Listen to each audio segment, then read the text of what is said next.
Welcome back to Fast Freddy RC, and today we're going to do a build and installation video of the Tamiya Motorized Support Legs. Now, in order to really do a build properly with this, you need the trailer and obviously the semi-tractor. So this is going to be done in two parts. The first part is going to be the installation of the legs on the trailer. The trailer I've chosen to do this with is the Tamiya Fuel Tank trailer.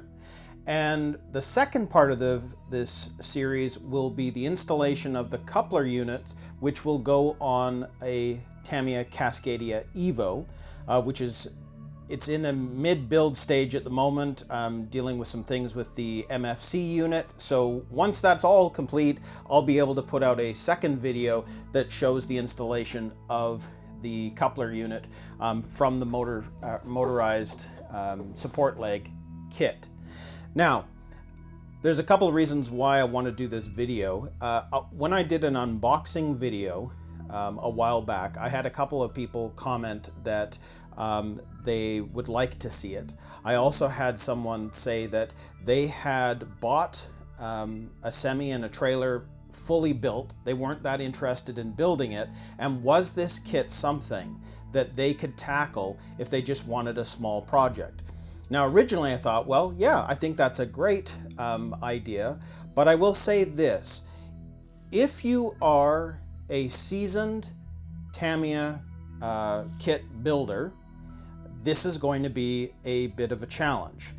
If you're a novice builder, I think it's a great first kit. If you've not built anything else and for your trailers, like you bought them pre-made, this is a great kit to play around with. But if you absolutely hate building anything, you just want to plug and play, this is not going to be the kit for you. And it really boils down to one major thing, which blew me away. Tamiya, what are you doing? In every Tamiya kit that we all know, when you look at their manual, it shows the instructions, it shows the screws, it shows everything that's going to be needed for that step. So as an avid Tamiya builder, you're very used to that. But when you go to the motorized support legs, they show you the diagrams, but there's no steps. There's nothing showing you which parts are actually needed for that step. So you have to fumble around and actually look at all the different parts bags, because it still has the parts bags. There's parts bag A, B, but there's nothing in the instruction manual to say whether you're using part bag A, B, C, or some of the clear plastic bags that it comes with. So you really have to search for the pieces that you want. Now, as an avid builder of Tamiya kits, it's not too bad, because I kind of can see from the picture exactly what screw is probably what they're talking about, because you're familiar with it.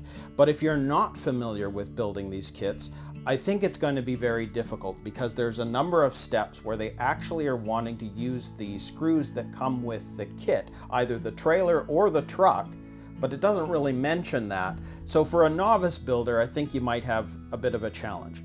However, I'm going to go ahead and do this series because for those of you that might actually still be interested in tackling it, you'll be able to see the process that I went through and be able to have an idea as to what parts, what screws, etc. are needed for those steps. So let's go ahead and do the first part of this build, which is going to be installing and building the motorized support leg parts that go onto the trailer. And again, this is all being installed on the Tamiya Fuel Tank trailer. Okay, so let's look at the motorized support legs instruction manual. What's interesting is you're going to find that the very first step and the first few steps are all about removing parts from your existing trailer and or semi.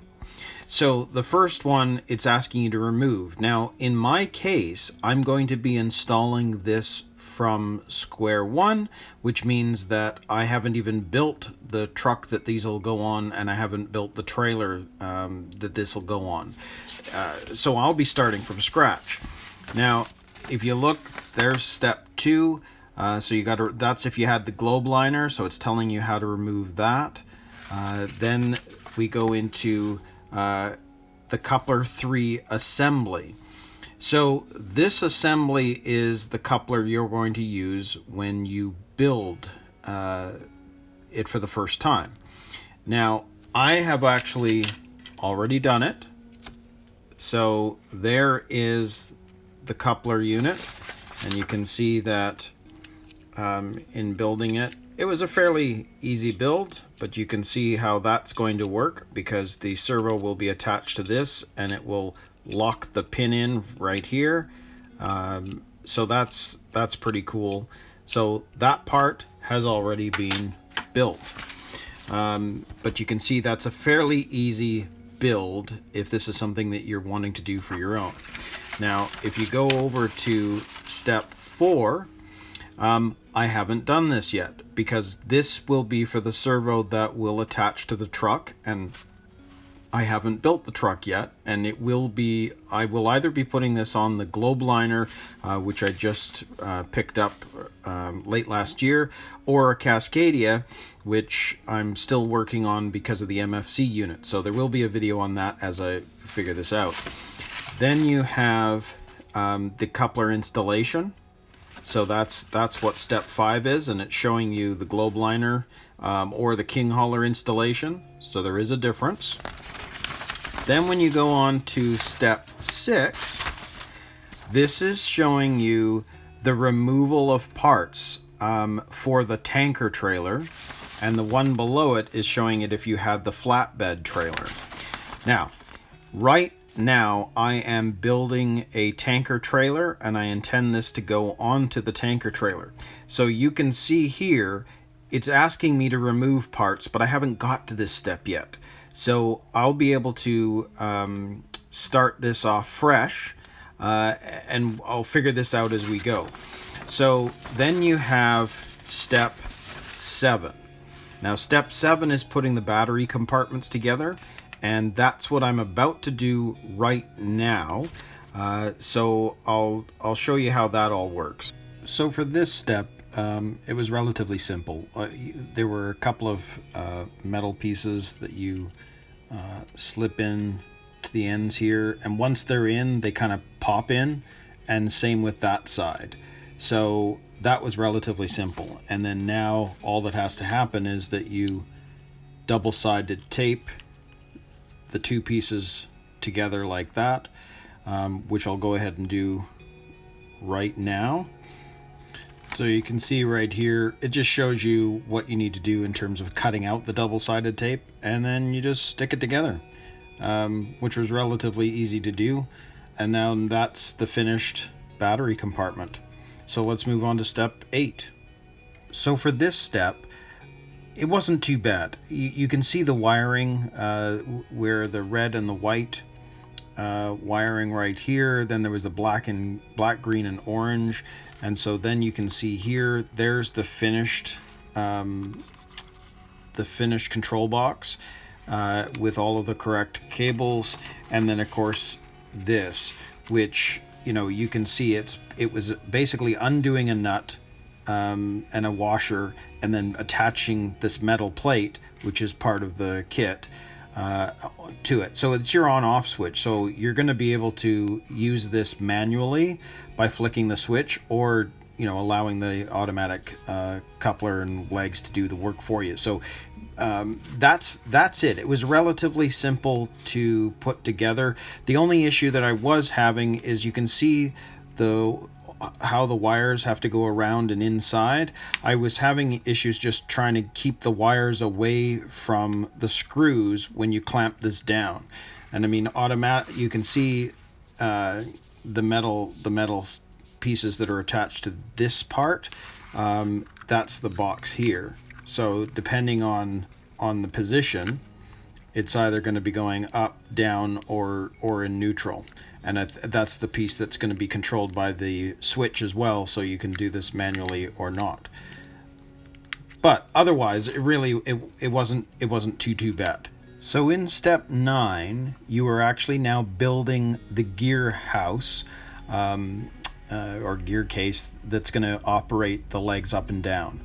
Now you can see here they give you a pinion stopper essentially, so it's showing you exactly how this is going to fit with the worm gear, so you can get a perfect fit. So that was relatively simple, and then you can see the different gears that you're having to put together. They show it very, very easily. This might be the most complicated part of the motorized support legs, is just putting the gears together.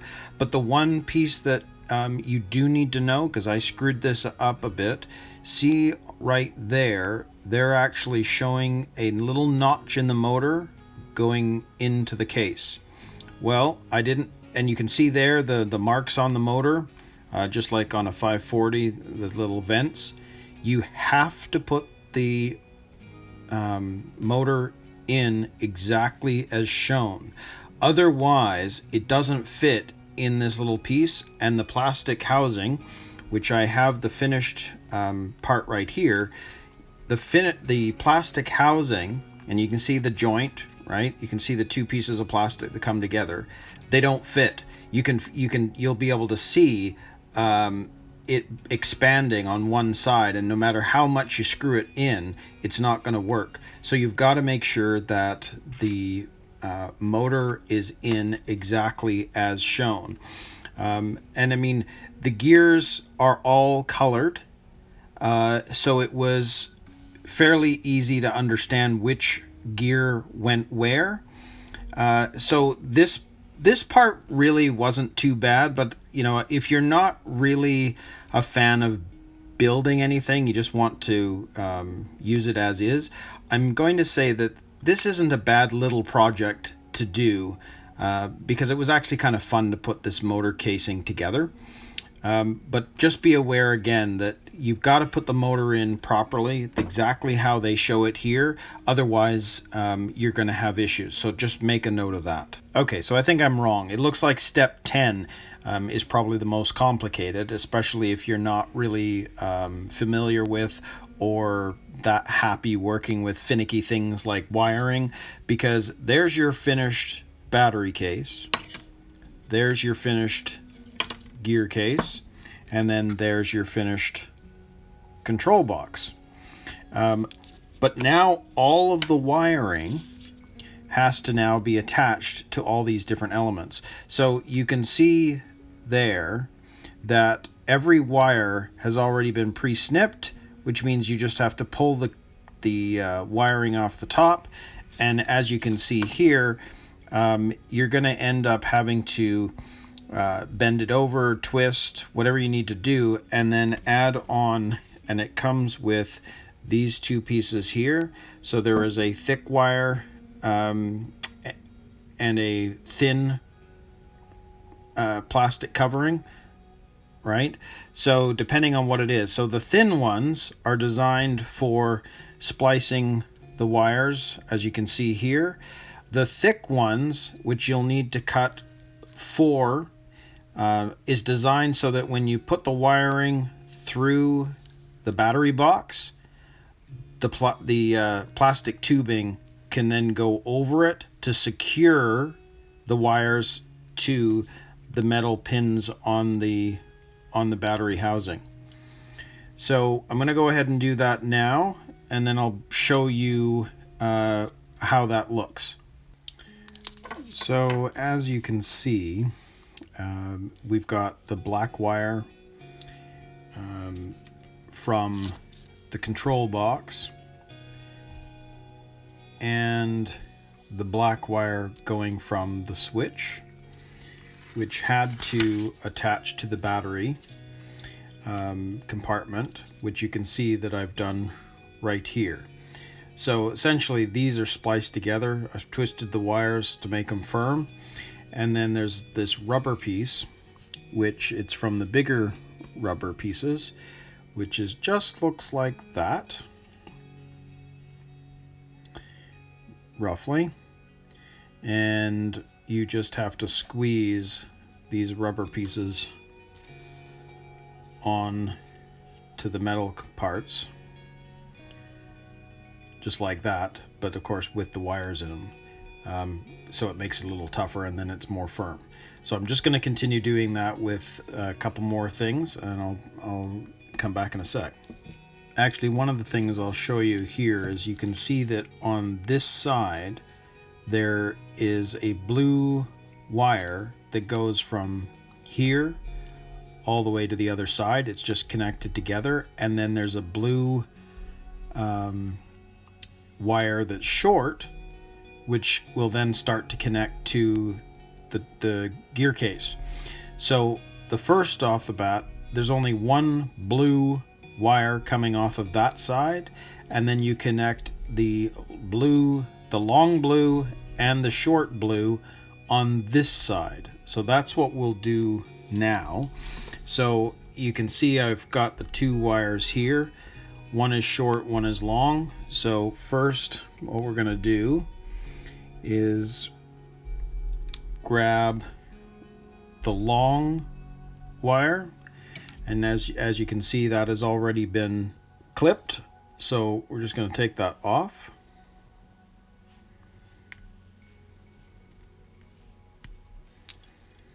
So I've taken that off, and as it's only the one thing that has to attach to this side, we're going to put that through.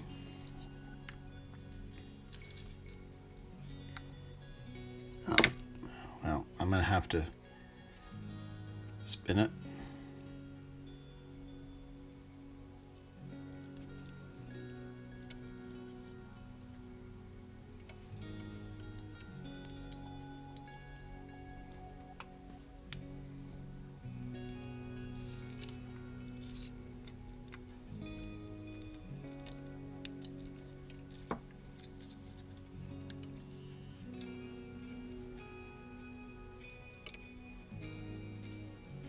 So there you have the blue long, which is on that side, just like with the diagram you see underneath, which is then going to get attached to this side along with the small one from the gearbox. So now we're taking the short wire and the short blue wire and the blue wire coming off of the gearbox. Just gonna twist these around so that we've got a good connection. And this one requires the small rubber tubing to connect those two. So we'll do that. So there we have the rubber tubing that is attaching the blue wire from the gearbox to the battery box.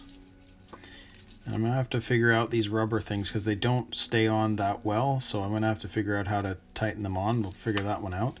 So the next one is the red wire from the motor to the red wire of the control box. So I'm going to do the exact same thing with that. So based on the diagram, we've done the red from the control box to the red of the gearbox. We've got the blue from the gearbox to the blue of the battery box. And then on this side you have the long blue to this side, so both. And then on this side you've got the two blacks, one from the switch and one from the control box. And then there's another one which is the orange, which again that seems to keep popping off, but it might not once I've got it actually in the truck. There's the orange wire from the control box to the battery box. Okay, so we're gonna do the test now. So I'm gonna load up the batteries.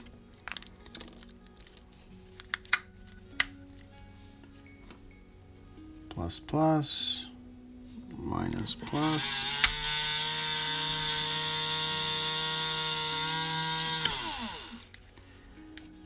not what was supposed to happen. But that's a good sign, actually, because it means it's working. So that's cool. So put the rest of the batteries in. And it only worked with the 2 batteries, which is interesting too. So if we were to, we now know that's the case. So if we look at the transfer case, if I flick the switch one way, it's spinning it. And of course there's no legs for drag, so it's just going to keep spinning. Or if I do it the other way, we're spinning the other way.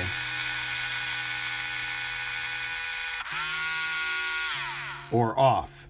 So depending on obviously the servo when it when it connects, it's either going to push it all the way to go the one direction, or only do it half the way and go in the other direction.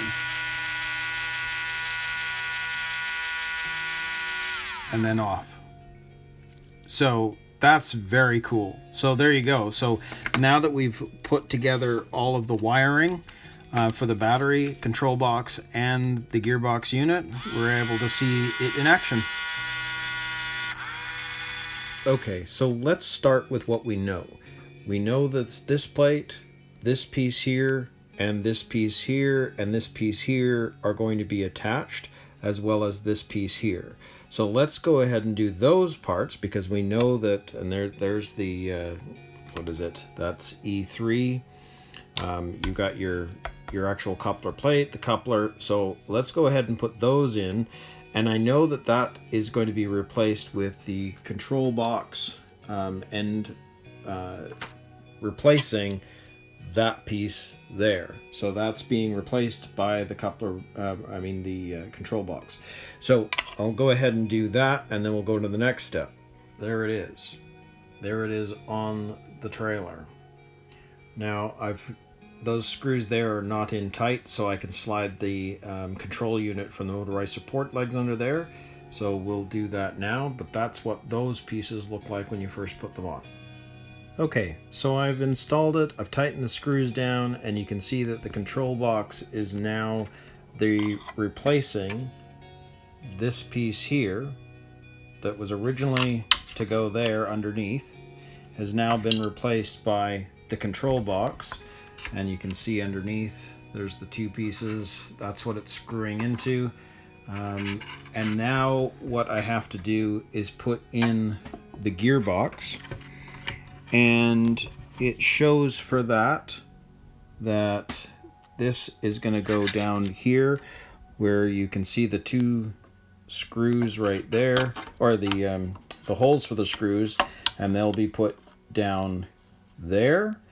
And it says with the flange screws, and so that's what these are right here, the flange screws, and they actually come with the motorized support kit. So that's what's going to go in next. So the control box is installed, the gearbox is now installed, nuts are tight, we can just do a bit of a test. There we go, one way, the other. So what's next? So when you take a look at the motorized support leg manual, we've done that step. So then when you move on to step 12, it's now showing that we need to put build the support leg crank, and then we're installing that onto the trailer, which is going to skip step 5 on the actual trailer manual, because we're not going to be using that. So we're going to move on to step 12 of the motorized support legs. So there is step 12, the support leg crank. So I've built it now, and you can see how that's going to operate on the trailer. And of course the next step is they want you to install that on the trailer. So for now, we've gone from the support leg crank to actually installing that piece. So the only thing that we're doing is replacing what you see in the trailer part, right? And you can see that this piece right here is this chrome piece actually on the fuel tank trailer. So we're going to stick with just installing the support leg crank there onto the trailer, which we'll we're going to do any second now. Now, here's something to make note of. When I was looking at step 13 on the motorized support leg manual, you'll see that you need a 3x25 screw, a 3x20, and a 3x15 tapping screw. Now, in the screw bag kit, I could find a 3x20, but I couldn't find a 3x25 or 3x15. But when you look at the manual for the trailer, it's needing the same screws. So you can see here there was a 3x20, 3x25, and further down in bag B there was a 3x15 tapping screw, which I've put aside right there. So what I discovered was, if you're looking at the motorized support leg manual, you're gonna have an issue trying to find some of the screws.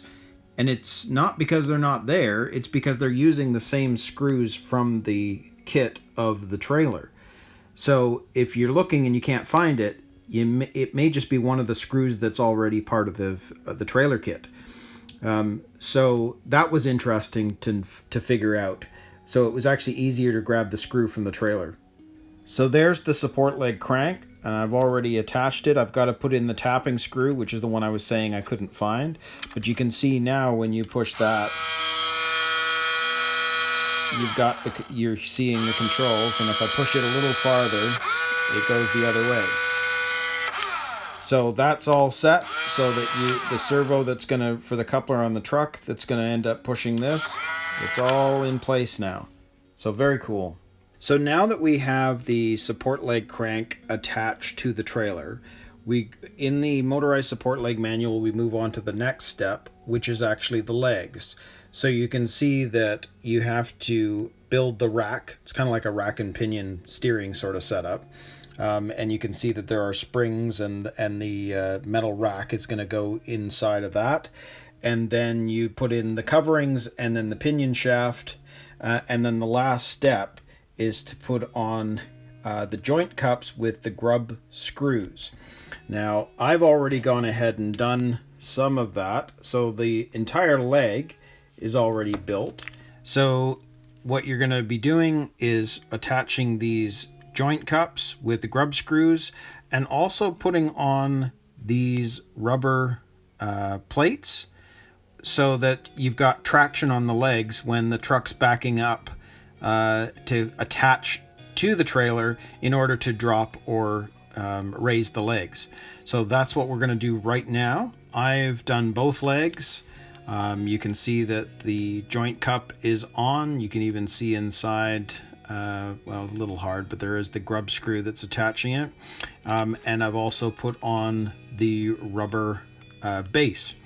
Now, just because technically I'm always interested in this, in that one of the things I wondered about the motorized support legs is what happens if you're on your controller, you are asking it to go up or down, and you go too far. And what I noticed in trying to attach the grub screw is, this is going to go up and down, but see what happens if you go too far? That's what the little springs inside here are for, so that the rack, it will move, but it just bounces back into place so that you can raise the leg. So you can't strip the gear. It's designed to what would you call it? It's designed for it to overturn, and just goes back into place. And I guess sound-wise, when you're using this, you'll know whether you're at the ends of either fully raised or fully closed, because the rack is going to move inside with that spring that you're seeing. So that's great, because what that's telling me is I know that it can't strip. So moving from step 16, we go to step 17, and it is all about installing the legs to everything else you've already installed on the trailer. So that's what we'll go ahead and do now. Now, if you notice, the screws that you need, 3x12s, the flange nuts, etc., they are the same screws and nuts that are required on the trailer manual for those legs. So I'm just going to use the same nuts and bolts that came with the trailer to install the motorized support legs. So one leg has been installed. You can see how it attaches to the gearbox through the joint cup. And then of course going back to the support leg crank, if I were to push this forward one, we're now seeing that it goes up, or if I push it the other forward, it's closed. So it's a matter of pushing it a little bit to lower the leg. If I push it all the way, it closes the leg. So that's leg one. I'm going to start working on leg number two. Okay, so I'm going to go ahead and install the other leg. And the only thing you got to make sure that you're doing is making sure that that's actually attaching to the gearbox before you screw that down, as I did with the other one, and then we'll be ready to go. So the other thing that I needed to install, which I missed, is the manual switch. So rather than click this as I did, this switch will allow you to raise and lower the legs. So if I go up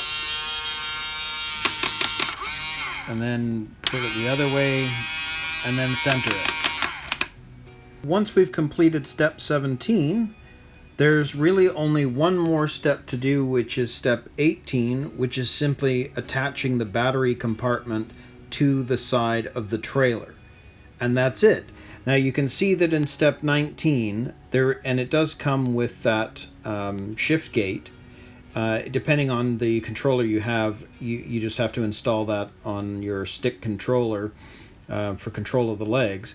But the point is, that's it. So I've got one more step to do. Then there's just installing the shift gate, and that's it for the instructions, because you can see here it's just showing you how the shift gate works and how you will raise and lower the legs using that control on your controller. The only other thing that's got to be done, which is the installation of the coupler unit on the front. So for the actual semi, depending on what you're doing, but I don't have the truck yet. I'm not at a stage. I'm not at the stage where I can build this yet. So for now, that is it. That is really the completed motorized support legs attached to the trailer, and I just have to attach the batteries, which I'll do right now. Okay, so step 18 was to double-side tape the battery compartment down, as well as you can see there are little plastic pieces that are designed to hold the wiring in place, and those are also done by double-sided tape, which, if we go to the trailer now, we can see there's one of them right here. We've got another one right here, and then the battery compartment is now double-sided tape, or set in with double-sided tape as well. And then you've got the switch up and the other way down. So that is it for that part. So the actual trailer is now fully prepped and ready to go. So the motorized support legs are now completely attached to the trailer, and all that's left is the truck. But as this is a trailer build, this is as far as this goes. So we'll move on to the next step of the trailer.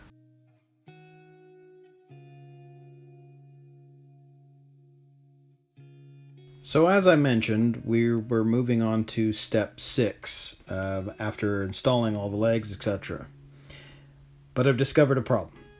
So if you were doing this, you need to go further into the instruction manual to make sure that there's nothing else that's going to obstruct the battery compartment, because I've had to rip it off again. Because in order to attach the tank stays, I need to get under here to be able to put in the 2 screws. And as it said, to attach this to the sidewall, see how it blocks that screw right here, which I need to get into in order to put this on. So I'm going to put those back on, and then I'm going to have to reattach the battery compartment after I've put the tank stays on. So just for future reference, if you were putting on the motorized support legs, you would want to do that first before attaching the battery compartment. So now the tank stays are in, and you can see that the battery compartment had to go over top of it. So everything's fine now. It's solid, but I had to tear it apart to put it back on again. But that's fine. It's just something to note, like when you're building this, make sure that you check that there isn't something else that's going to go underneath this before you put the battery compartment on. So we'll move on to the second part of step 6. So I've run into another problem again, and it's regard to the motorized support legs. As you notice, not only are we putting on the fenders on this step, but we're also putting on the chock stays. Problem is, when I built the trailer and put in the battery compartment, I didn't notice that I was blocking the screw hole for adding on the other chock stay. So I'm going to have to rip that off again and shift it over a little bit more over here to the right to keep it out of the way of the screw holes. However, I've noticed that there's another screw hole right here, and which means there'll be one under here too. So before I put it back on, I'm going to check to see if those are needed at any point during the build. Otherwise, I got to figure out how to do that first. So again, when you're doing the motorized support legs, you're going to have to check the manual as well, just to make sure that wherever you're placing the battery compartment, it isn't going to block something that you need later. A little frustrating, but what can I do about it, right? So I just got to now remove it and move it down a bit. Okay, so as you can see, I've moved the battery compartment further over. The chock stay is right there. Managed to get some room so I can install it, and I discovered that the screw hole that is right here is not used in the build, which means the one that is directly under the battery compartment shouldn't be a problem. So this should be the final move for the battery compartment. So there you go. There's part 1 of the build and installation video of the motorized support legs. And as you can see, most of the work is on the trailer itself. All the parts are here. The only thing that's left to do really is the coupler unit, and until I've got this built to a point where I can actually install that, it'll be a bit of time, but I will try to get that out as soon as I can. Otherwise, please like the video. Let me know that it was actually informative for you, that it's going to help you with your support leg build, and definitely subscribe. There's going to be more videos coming. So until the next video, we'll see you around.